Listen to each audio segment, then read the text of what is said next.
উত্তর ত্রিপুরা জেলা এবং ঊনকোটি জেলার মধ্যে এই বছরের সবচেয়ে বড় বাজেটের দুর্গাপুজো হল কৈলাসহরের শ্রীরামপুর সংগতি সার্বজনীন দুর্গাপুজো। 20 অক্টোবর অর্থাৎ শুক্রবার ধর্মনগর থেকে দুপুর 1:30টায় কৈলাসহর এসে পৌঁছেন রাজ্যের মুখ্যমন্ত্রী প্রফেসর ডক্টর মানিক সাহা। প্রথমে কৈলাসহরে এসে চণ্ডীপুর বিধানসভার শ্রীরামপুরে সংগতি সার্বজনীন দুর্গাপুজো কমিটির প্যান্ডেল উদ্বোধন করে ফিতে কেটে। তারপর তিনি অনুষ্ঠান মঞ্চে প্রধান অতিথির আসন অলঙ্কৃত করেন। মুখ্যমন্ত্রীর সাথে মঞ্চে উপস্থিত ছিলেন চণ্ডীপুর বিধানসভার বিধায়ক তথা রাজ্য সরকারের সমাজ শিক্ষা, সমাজ কল্যাণ, ক্রীড়া ও যুব বিষয়ক ও শ্রম দপ্তরের মন্ত্রী টিঙ্কু রায়, জেলা পরিষদের সহকারী সভাধিপতি শ্যামল দাস, জেলা শাসক রাজীব দত্ত, পুলিশ সুপার কান্দা জাহাঙ্গীর, বিশিষ্ট সমাজসেবী বিমল কর, শ্যাম কুমার সিনহা সহ অন্যান্যরা। অনুষ্ঠানে রাজ্যের মুখ্যমন্ত্রী প্রফেসর ডক্টর মানিক সাহা বক্তব্য রাখতে গিয়ে বলেন, এবার ত্রিপুরাতে একটি জিনিস দেখা যাচ্ছে যে মহালয়ার পর থেকে তৃতীয়া চতুর্থীতে পুজো প্যান্ডেলের উদ্বোধন শুরু হয়ে গেছে। এরকম হলে আমাদের মতো ব্যক্তিত্বদের প্রত্যেকদিন পুজোয় অংশগ্রহণ করা সম্ভব নয়। পুজো মণ্ডপ দেখার জন্য 10 দিন থাকে। অনেকেই দশমীতে বিসর্জন দিতে চায় না। তিনি বলেন, গতকাল অমরপুরে পূজা মণ্ডপের উদ্বোধন করেছেন।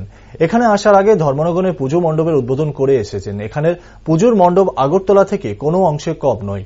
এই শ্রীরামপুরের মণ্ডপটি এত সুন্দর করে তৈরি করার শ্রেয় যাচ্ছেন মন্ত্রী টিঙ্কু রায়ের উপর। খুব ভালো লেগেছে দেখে। আমি যা শুনলাম একসাথে হয়ে আপনারা যোগ্যভাবে চাকরি করছেন এবং এর শ্রেয় আমি দিতে চাই আমাদের মাননীয় মন্ত্রী তথা আপনাদের চণ্ডীপুর বিধানসভার যিনি বিধায়ক আছেন, ওনার যে চিন্তা ভাবনা একসাথে থাকলে আমাদের অনেক সুবিধা হয় এবং যে কারণে এটা সুবিধা হয়ে গেল। এত বড় আপনারা একটা আয়োজন এখানে করেছেন, আমার খুব ভালো লাগলো। টিঙ্কু বলছিলেন, আমি এসে কিন্তু দেখছিলাম আমাদের ছোট ছোট ছেলেমেয়েরা এখানে নেশা মুক্ত ত্রিপুরার যে স্লোগান আমরা দিয়েছি, এটা আক্ষরিক অর্থে বোঝা যাচ্ছে যে চারিদিকে কিন্তু এটাকে মনে প্রাণে মানুষ নিয়েছে। একদিকে কিছু কিছু লোক আমাদের এই সুন্দর পরিবেশকে, আমাদের জেনারেশনকে